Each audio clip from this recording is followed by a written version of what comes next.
তোমার হস্তে কি উঠেছি? মা, আমার হাতে উঠেছে এক জোড়া শঙ্খ মা। আজ আমি শঙ্খ দুটি যাচাই করে দেখলাম মা, একটি শঙ্খ ভালো আর একটি ভাঙা। আরে ওই শঙ্খ তোর ভেঙে যাবে রে,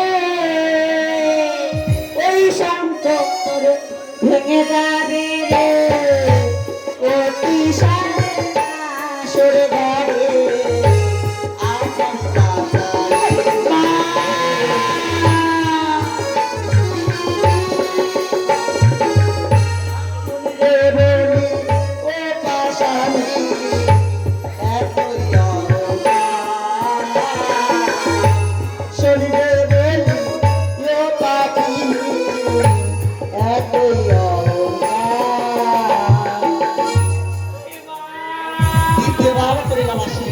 এই অবস্থা তুমি ফিরিয়ে দাও না,